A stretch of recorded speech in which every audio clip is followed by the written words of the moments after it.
Welcome back to Sunrise Daily. Yes, that is indeed Dr. Nkemokeke. He joins us next here today. He's a former deputy governor for Anambra State. Good morning. Thank you for coming on today. Good morning. Thank you for having me. Well. So, what do we know? The media, of course, awash with the recent developments yesterday, plus the board appointments too. In fact, this appears as though the president is just pressing a reset button. Is that how you see it? Yes. They say a good leader is one that's able to make decisions. A great leader is the one that manages the outcomes of those decisions. And I see Tinubu doing the right things. You can see the way things are moving. The markets, the stock market is growing. Lots of portfolio investment coming in.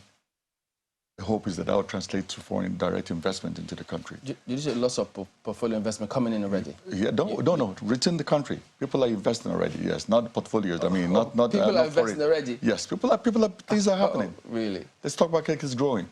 Okay. You can see that. I mean, and of course, the appointment of service chiefs yesterday was really a great move. It represented the federal character that people are calling for. People want people to be represented. Of course, I don't personally believe that you must come from a particular region to serve your country. But the mindset of our people is that people need to be seen to come from different parts to represent your people. And in fact, speaking about that, I mean, you know, a lot of these things also has a lot to do with perception in terms of whether or not they succeed or fail. Correct. So, and we have seen Rear Chief of Naval Staff, Rear Admiral Ogala, from Enugu State. Yes. How is this going to resonate? Is it going to affect the scheme of things in terms of what plays out on the security-wise? Well, I think the mindset of people is what's first. People believe that it's an inclusive government. It's participatory. The question is how they succeed depends on them. I think I always say that how people do when they're given the mantle of leadership is up to them. What you do when you get into the office, try to change, try to leave your own legacy. It's up to you. Tinubu is doing that right away. You can see by the way things are moving in the right direction, the appointments. I was listening to the gentleman just that was before me, and he was saying something. You know, you watch people's reaction. It's a good leader. You pay attention to how people are feeling, and then you go in that direction. Now, if these service chiefs don't perform, you change them. You bring somebody else, and hopefully, if you keep on doing that, people realize that you're not there to stay. You're there to perform. If you don't perform, you leave. You step aside and let somebody else, you know... in other words, these appointments, in fact, they should be the first people to know that if you don't perform, you'll be shown the door. Absolutely. That's what leadership is all about. You can't just keep people if they're not doing the right things or doing the work the way you expect them to do it. You kick them out of the row and put somebody else in. That's what we expect. But being a politician, I mean, one could also ask, could it also be that, yes, while he's doing all of this, he will also have an eye on the political side of things, saying, well, you know, I need to have a groundswell of people thinking we'll have to do the right things here, while I also need to survive politically. Those kind of considerations, does it come across? Does it come out at all? And if it does, how do they strike that kind of balance? Well, you must, of course. Like you said, he's a politician, but the point is achievement. We must need to, go in the right direction. You must do what's needed. If you don't see people performing, you change them. It's just simple. It's not How easy is that? You have been a former governor. How easy is it? Deputy governor, beg your pardon. How easy is it to change people when they are not performing? You appointed them. You appointed them. Why? I mean, it's not, you didn't sign an agreement to keep them for your full term. If you put somebody in an office and that person is not doing what they're supposed to do, you remove them and you try somebody else. It's not, you weren't elected. I'm just saying, as a politician, it's easy. How easy? Oh, it's easy. But the last government, we just saw what transpired. If it was that easy, why did it happen? No, hold on. I always say this. How people do in a position is when you're given a mantle of power, mantle of leadership. If I'm a governor, for instance, and I appoint somebody to be a commissioner for works, and the person is not performing. Of which you were one? No, I was a deputy governor, not a governor. No, you were a commissioner. Yes, I was once a commissioner. You remove that person. You're there to make people's lives better. You're there to move them from one stage of life to the next.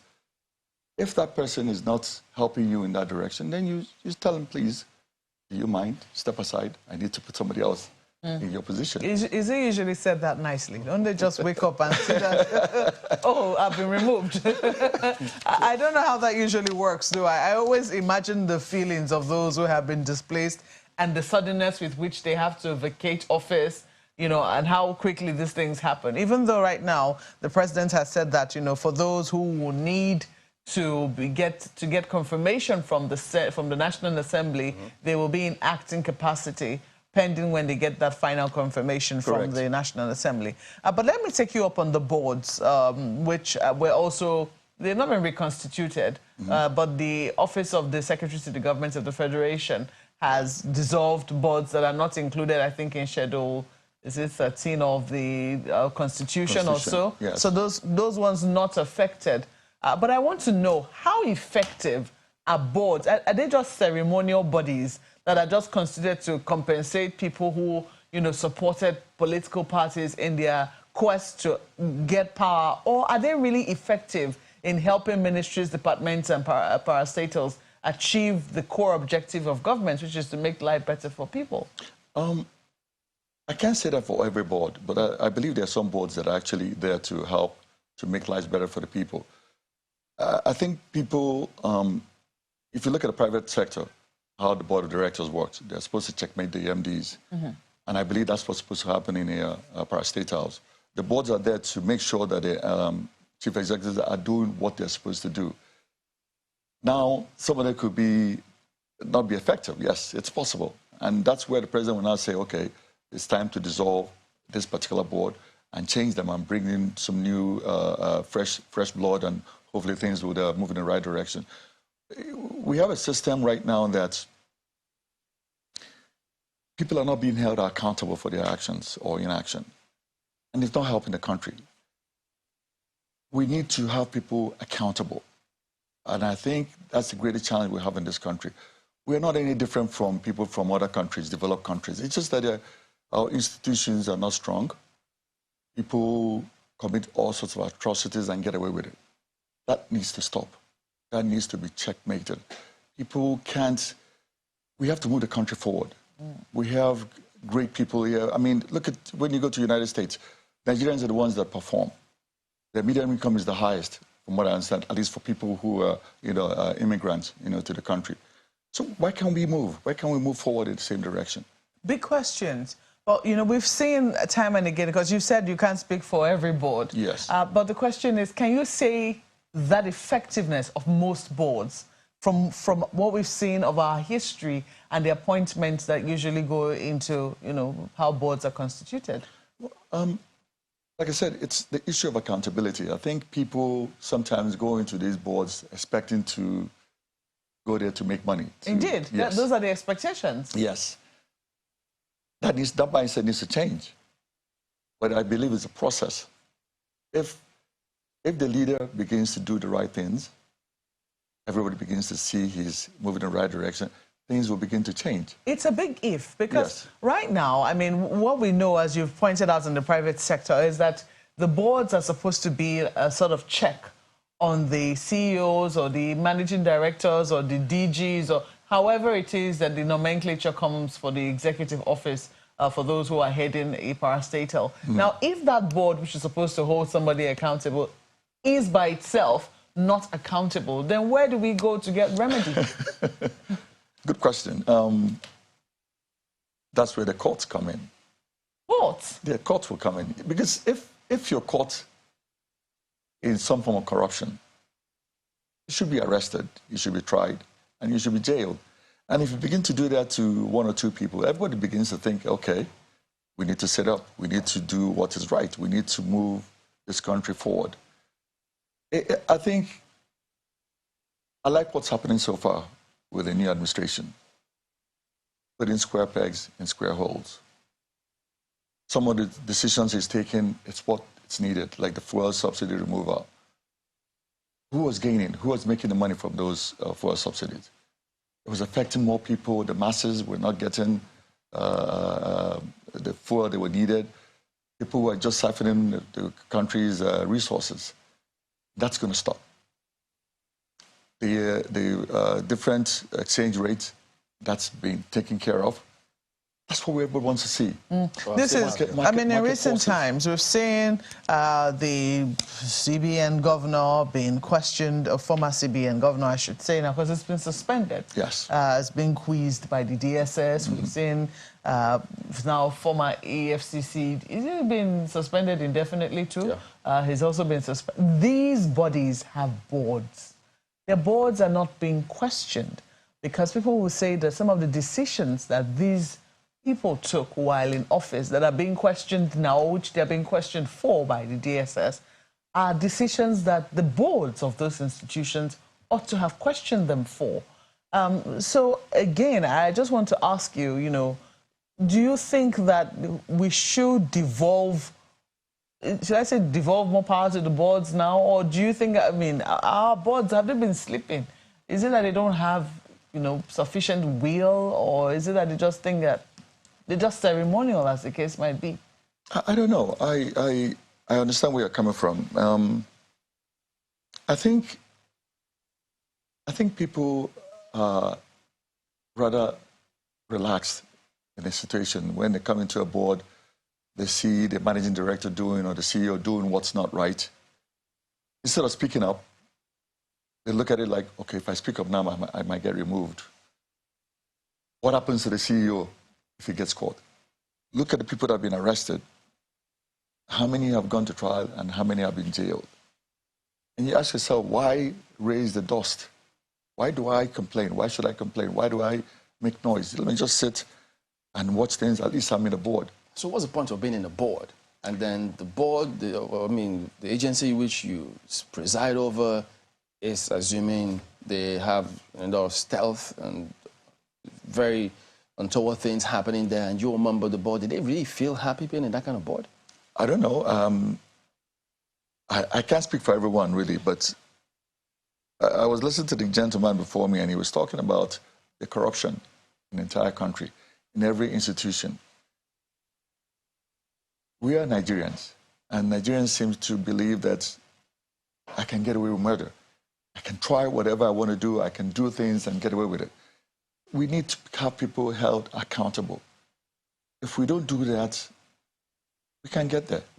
But I think that this can also work sorry to interrupt you, yes, vice versa, because we also have a case in point where, will I say a DG or someone holding an executive position was in conflict with her board. It was her board who, it would seem, was trying to exert undue influence on the agency to get more than they actually, you know, were entitled to. This case came out with Yawande Sadiku, who was, I think, the then DG of NIPC or so. Yes. And she was probed and probed and probed, and it turned out there was actually nothing to... I mean, at the end of the day, the ICPC actually had to give her a letter of clearance, and they found nothing.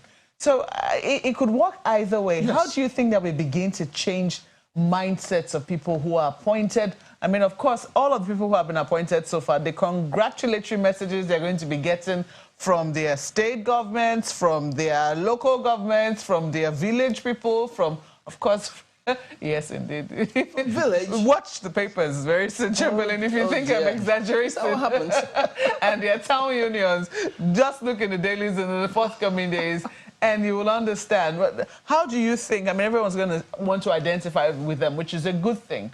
But then these identifications sometimes also comes with expectations. Yes. So how do you think that people can manage this? You have been in executive. You certainly know what it is I'm talking about. I do. How would you say you manage that? You know, trying to deliver on your task vis-a-vis also managing the expectations that your people have of you. It's difficult. I know I was a deputy governor for 8 years, and I know how I felt where people believe that I should have buckets or cartons of cash that I can give away, which I didn't have. And somebody look at you like, what are you doing there then? If you don't bring that cash, then please step aside. Let somebody who can bring the cash come. I think it's all about sincerity of purpose.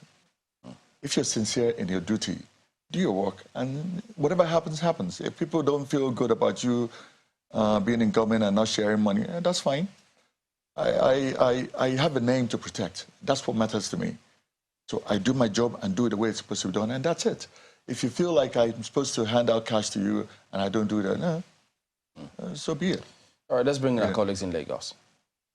Thank you, Chamberlain. Well, one of the questions that comes to my own mind, primarily talking about all of these issues, Dr.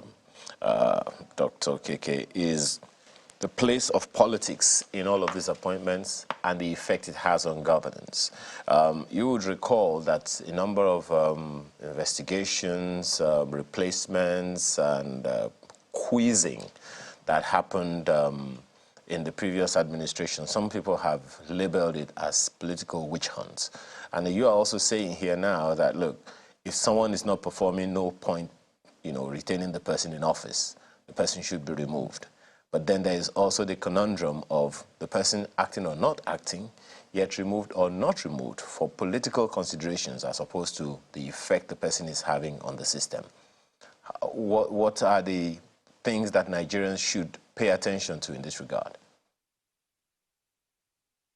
Supposing, let me give an example, how the president has appointed service chiefs from different zones, and one of them is not performing. You can always remove that person and replace him with somebody from the same, zone to maintain the federal character that you're trying to achieve. Yes, you have to play politics. It's all part of the business. You have to play politics, but there are people who are professionals that happen to be in politics. You must make sure you put square pegs in square holes.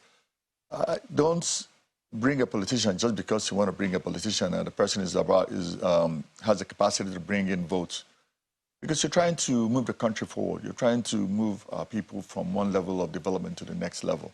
So look for the right people, put them in there, and make sure they do their work. If the work is not achieved, you've ended up with nothing. If your projects are not, policies are not executed, what's the person there doing? I mean, what are they doing? They're not adding value to your administration, so you need to move them. So, Dr. KK, besides... I don't know if I've answered your question. Well, yeah, I mean, significantly, the point that I was trying to make there is not just about the service chiefs. There are 1,484 at least of those ministries, departments, and agencies of the federal government. If there is any one of them that is not performing at any time, there could be accusation of political witch hunting and all of those things. So that's the point that I'm trying to make there, especially where it matters to the Nigerians and to small businesses the most. Well, I don't think there's anything wrong with people being investigated if you're doing your work. I think, for instance, if a good minister, if you're doing your work, you can come out, you can do press conferences, tell people exactly what you're trying to achieve, the progress you've made in your own ministry. Everything is openness. How open are you? Are you open to criticism? Do you listen to advice? Are you doing inclusive government? Are you just sitting there dictating to your staff, this is the way things must be done? You must have meetings and have people at least listening, contributing to the process. It's a matter of having people working together. I listened to some of the special advisors the president has made and put together, and you see what he's trying to achieve. He's looking for good brains, people that can at least come up with good ideas and then be able to put them in place. I look at someone like Hadiza, who used to be an MD of MPA. I know she did well there. I've been in a program where she spoke, and you can listen to somebody who's very sound and knows our onions. Yeah, Dr. That's what we're expecting, people like that too.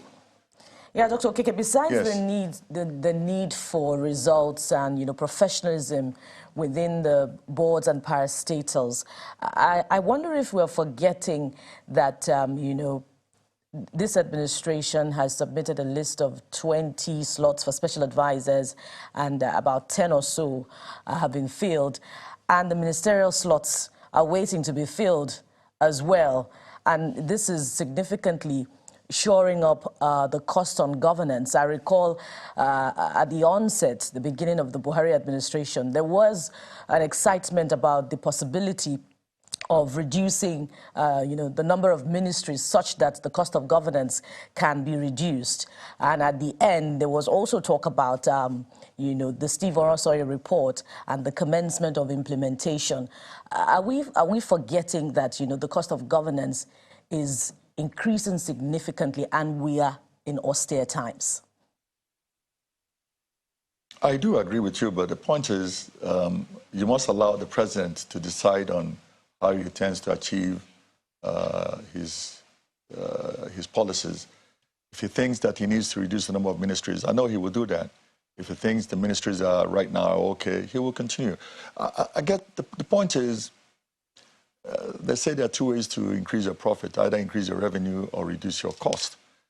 If he begins to increase revenue, money begins to come in and people are, taxes are being collected, royalties are being paid, and things begin to grow. Well, you might look at some of these things and say, okay, no problem, we're moving in the right direction. I do expect a lot from the president. If I look at what he did in Lagos, if that translates to the whole of the country, Nigeria, I think we're in for a good ride. I really expect that. What do you expect in terms of labor government negotiations on the palliatives? That will continue, that will go on. When we see, I'm afraid when we talk about palliatives, that people look at, handing out cash to people. I don't think that's the right move. Come up with programs, policies that would help. I listened to the Labour president talking about CNG, vehicles that use CNG. Yeah. I think that's a good idea. Let's see how we can reduce the cost of transportation on people who have to go to work every day. I heard the Kwara State, governor now has about a 3 or 4 day work week, which is good. I mean, you see that happen in the United States where people are followed. You don't have to go to work 5 days a week. You go to work 4. But productivity is very important there. No, yes, you can still achieve the same amount of work. You can still achieve the same amount. Not achieve it in 5 days working week and then want to do it in 3 days? No, hold on. If people are given targets, if you're given a target... In civil service, they can't give them targets? Why not? Why not? I mean, everything depends to be on the leader. When I was a deputy governor, my staff knew the way I worked. It's all simple. If you're doing the right things, your people will follow. All right, it should be interesting. I'd like to see that bit play out. Give them targets in civil service in this country. I like that. Let's see. We should follow through with that one. You should have a little more faith in the civil service, Chamberlain. Well, if you're beating, you have to... No, we are good people. Yeah. It's just that we're not being pushed. That's the problem. There's this laxity. Nobody cares. You must care. So civil service, you have to be pushed. So governors, please listen. Well, Dr. Nkem Okeke is a former deputy governor for Anambra State. He's a vice chairman, BOT of APC Professionals Forum. Also been former commissioner for works and former senior lecturer, Department of Economics at Nnamdi Azikiwe University. Thank you for coming on today. Thank you so much. Thank you for having me. All right, we'll be back in just a moment. Stay with us.